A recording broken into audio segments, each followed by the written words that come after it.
जो हौसलों के दम पर तूफान से लड़ना जानते हैं, जो हौसलों के दम पर तूफानों से लड़ना जानते हैं, वही एक लंबी उड़ान भरकर कामयाबी के शिखर पर बैठना जानते हैं। और हमारे बीच बैठे हैं चेतन कश्यप जी। आपका बहुत बहुत मैं स्वागत करता हूं एक बार फिर से। बहुत बहुत चेतन जी, धन्यवाद। आपकी सरकार जब से बनी है, मोहन सरकार के कार्यकाल में आपने एक नई उड़ान भरी है।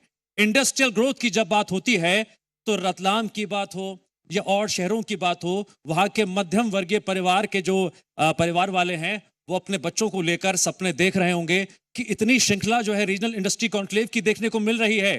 इंडस्ट्रीज आने वाली हैं, रोजगार बढ़ेगा। आप खुद मुंबई गए थे, मुख्यमंत्री विदेशी दौरे कर रहे हैं, फरवरी में ग्लोबल समिट होने वाला है। क्या भविष्य है रोजगार का और इंडस्ट्रियल ग्रोथ का? सबसे सर्वप्रथम तो मैं जी टीवी को धन्यवाद दूंगा कि आपने उड़ान एक ऐसा सार्थक नाम लिया है जिस के लिए मध्य प्रदेश आज तैयार है।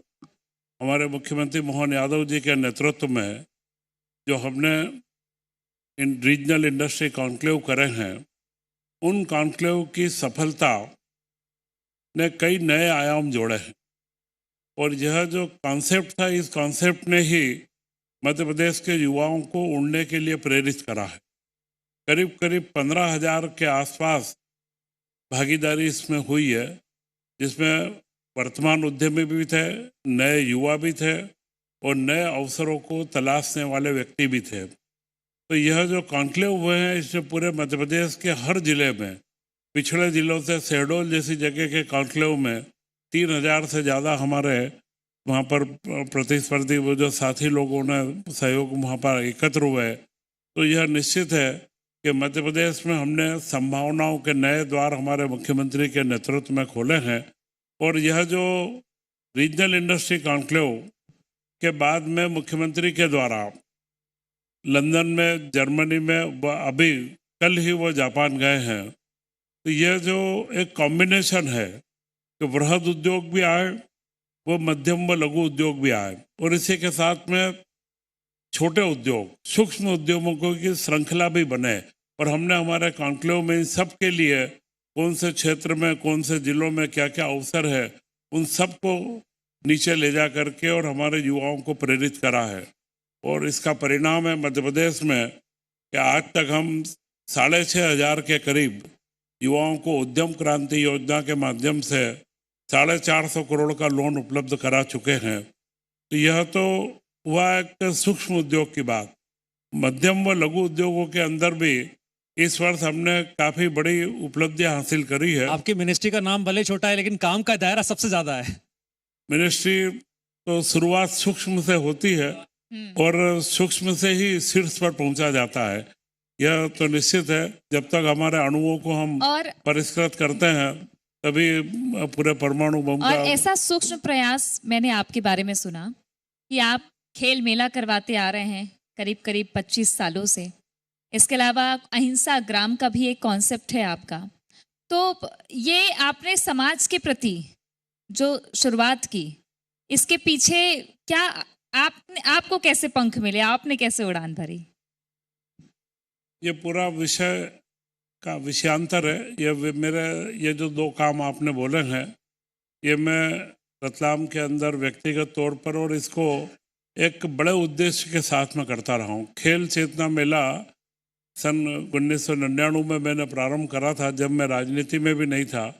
तो मेरा उद्देश्य था कि हर घर में हर बच्चा खेले, क्योंकि हमारे यहाँ पर खेलों के अंदर स्कूलों में एक प्रवृत्ति ऐसी होने लगी है कि सिर्फ खेल के नाम पर एक दिन बनता है और औपचारिकता पूरी होती है। तो हमने खेल चेतना मेला के माध्यम से 25 सालों में, और रतलाम में नहीं, रतलाम, मंदसौर, नीमच तीनों जिले में करीब करीब 15-16 स्थानों पर हम इसको आयोजित करते रहे समय समय पर, और 1,000 से ज़्यादा स्कूलों की भागीदारी हुई।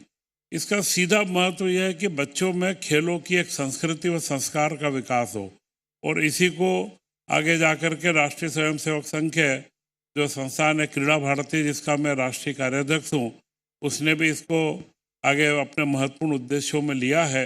और आज ये खेल चेतना मेला हापुड़ उत्तर प्रदेश में, मेरठ में, गुवाहाटी में, आसाम के अंदर गुवाहाटी के अंदर हुआ, बिहार के अंदर, झारखंड में, सब देश में कई जगह हमने इसको आयोजित करने में सफलता प्राप्त करी है। तो निश्चित है कोई भी नया विचार लेकर के हम समाज में आगे आते हैं तो हमें सहयोग भी मिलता है। और यही बात अहिंसा ग्राम की आपने कही।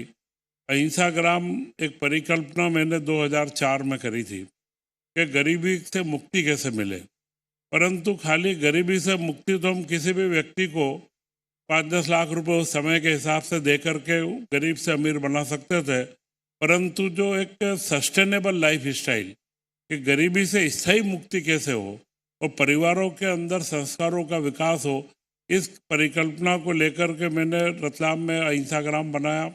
100 परिवारों को मकान बना करके दिए और उसका जो 5 बिंदु मैंने डिसाइड करे थे कि आवास, आजीविका, शिक्षा, स्वास्थ्य व संस्कार, ये 5 कंपोनेंट को एक साथ मिला करके और रहने का माहौल हम सुधारेंगे तो बच्चों की मानसिकता बदलेगी। और निश्चित रतलाम के अहिंसा ग्राम में आज सारे परिवारों ने अपने मकान बना लिए हैं और उनके बच्चों में 105 बच्चे थे जिनका 100% जो उनमें ड्रॉप आउट नहीं है, सारे शिक्षा के अंदर हैं। 2 बच्चे इंजीनियरिंग तक गए हैं। तो मुझे लगता है कि इस तरीके के प्रयोग करने से गरीबी से मुक्ति का जो हम स्थायी हल ढूंढ रहे हैं उसमें बहुत बड़ी भागीदारी मिलेगी। और मेरा सौभाग्य है कि मध्य प्रदेश के अंदर इसके बाद में मैंने एक जो राइट टू हाउसिंग एक पेपर मैंने तैयार करा था कि भारत में आवास का अधिकार दिया जाना चाहिए और मध्य प्रदेश सरकार में आवास के अधिकार के बारे में कम से कम भूमि आवंटन, हर व्यक्ति को, मध्य प्रदेश के व्यक्ति को जमीन का अधिकार देने का प्रस्ताव पिछले हमारे मुख्यमंत्री शिवराज जी की सरकार में आ चुका है।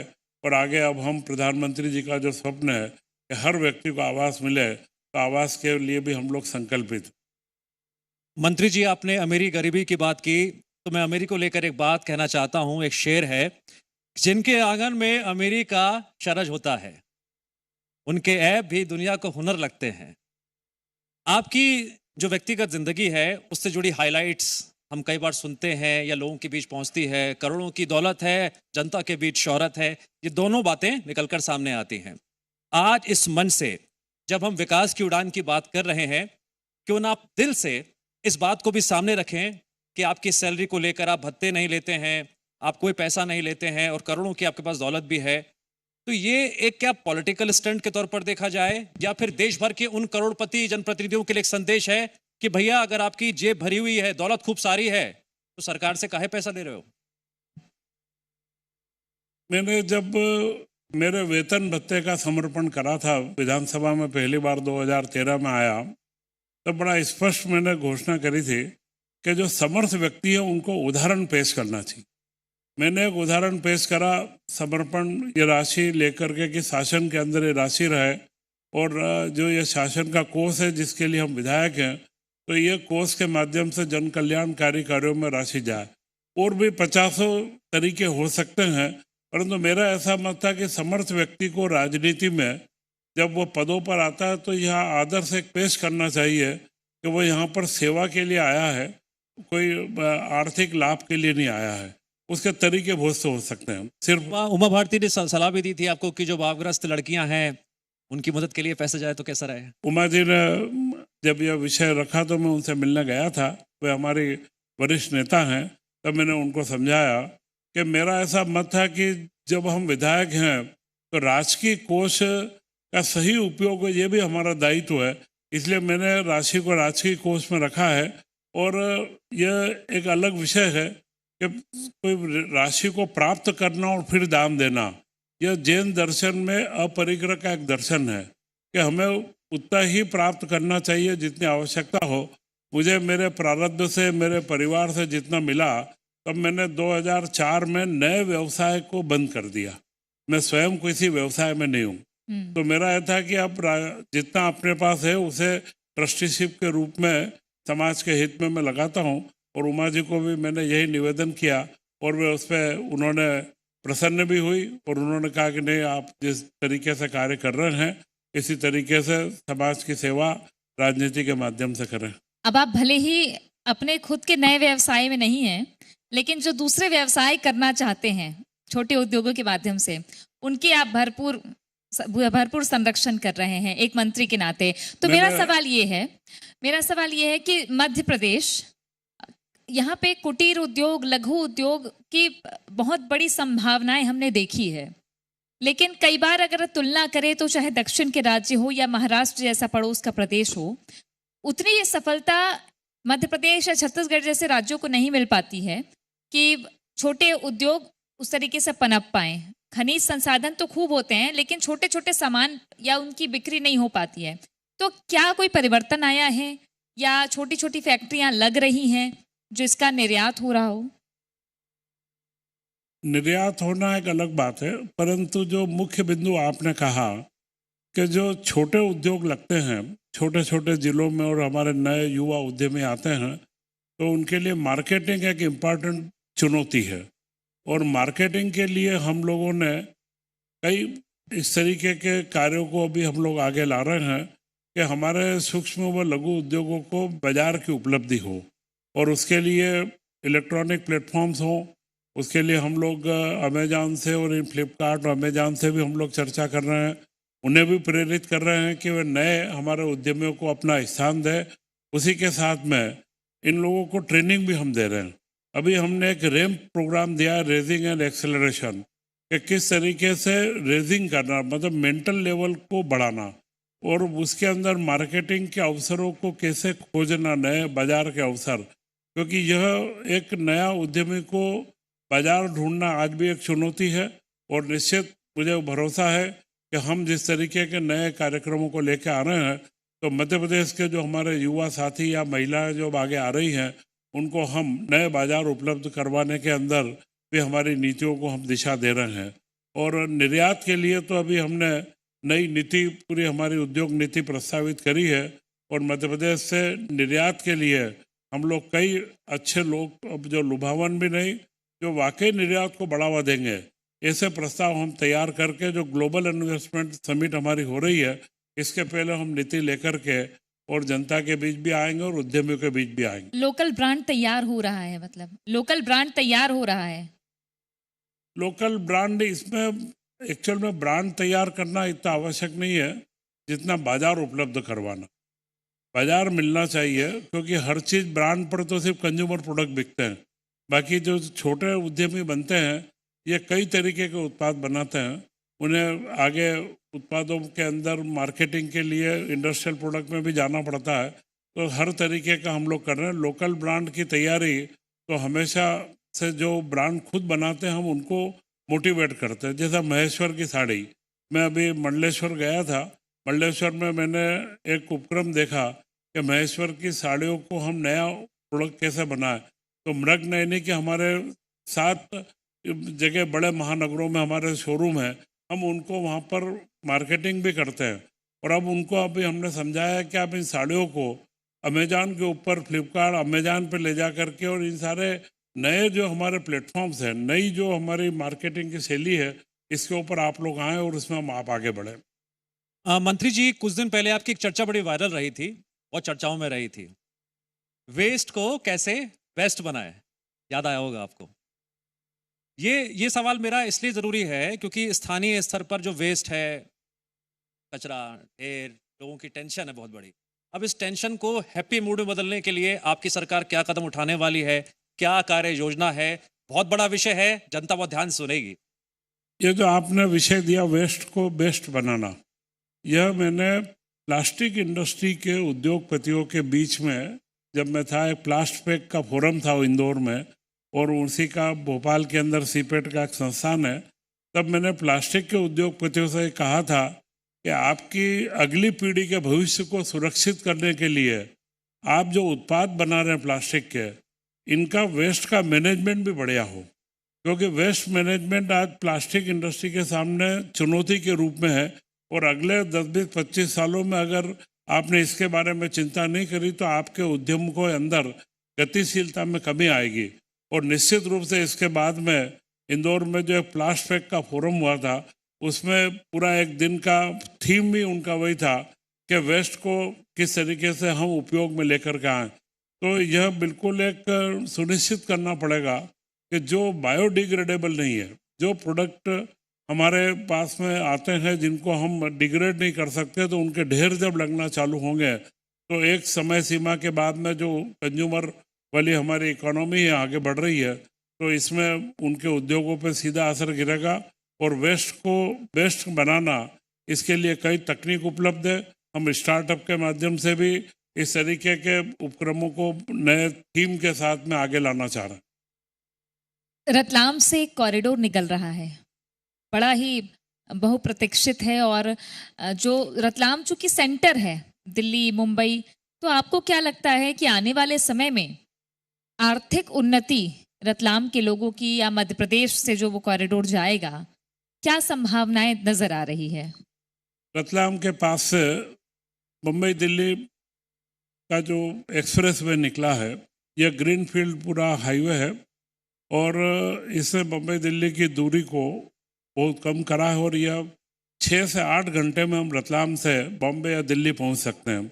और इसके बीच में 3-4 बड़े सेंटर आते हैं, सूरत, बड़ौदा, इधर उत्तर में जाएं तो कोटा का सेंटर है, दिल्ली का सेंटर है। तो उसके माध्यम से मुझे लगता है कि रतलाम को बहुत बड़ा लाभ मिलेगा। और इसी के लिए हमने रतलाम में एक 1500 हेक्टेयर का नया औद्योगिक पार्क का निर्माण का कार्य प्रारंभ कर दिया है।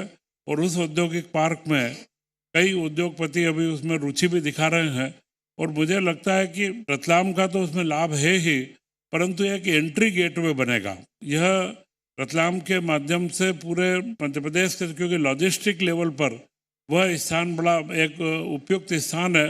तो इसके 1500 हेक्टेयर के जो हमारा औद्योगिक पार्क रतलाम में बन रहा है, उसमें जो उद्योग आएंगे मध्य प्रदेश को भी एक नई दिशा देंगे और मध्य प्रदेश को एक नई ऊंचाइयों पर ले जाने में, और किस तरीके से इन एक्सप्रेस वे और बड़े हाईवेज का उपयोग हमारे औद्योगिकरण व रोजगार के लिए किया जा सकता है, इसके नए अवसर भी हमें देखने को आएंगे। ठीक, अच्छा मंत्री जी, जब उद्योगों की बात होती है तो मशीनीकरण अगर हो जाए तो वो और बेहतर हो जाता है, काम आसान होने लग जाता है। तो एमएसएमई सेक्टर में चाहे वो पीपीपी बोर्ड की बात हो, चाहे सरकार अनुदान दे, आपको क्या लगता है कि अगर मशीनीकरण जुड़ जाए तो क्या कुटीर उद्योग, लघु उद्योग में अपग्रेडेशन कैसे करेंगे उन उद्योगों का? अपग्रेडेशन के लिए हमने इस बार नई नीति ला रहे हैं, क्योंकि लीन मैनेजमेंट एक वर्ड है और जो वेस्ट मैनेजमेंट है ऐसे ही लीन मैनेजमेंट है कि कैसे हमारी उत्पादकता बढ़ाई जाए और कैसे आधुनिकीकरण को बढ़ावा दिया जाए। और जो वर्तमान हमारी उपयोगिताएं हैं, तो हमारे उद्योगपतियों को सक्षम बनाना, अगले चुनौतियों के लिए तैयार करना और प्रोडक्ट को कॉम्पिटिटिव प्रोडक्ट बनाना, इसके लिए हम लोग लगातार प्रयत्नशील हैं। चेतन कश्यप जी, भविष्य के लिए बहुत बहुत शुभकामनाएं हैं। जो विश्वास आपके कार्य को लेकर लोगों के बीच है, उस विश्वास की दीवार मजबूत होनी चाहिए और ऊंची होनी चाहिए और लंबी उड़ान आप भरे। इस विश्वास और शुभकामनाएं के साथ आपका बहुत बहुत शुक्रिया। Over to you.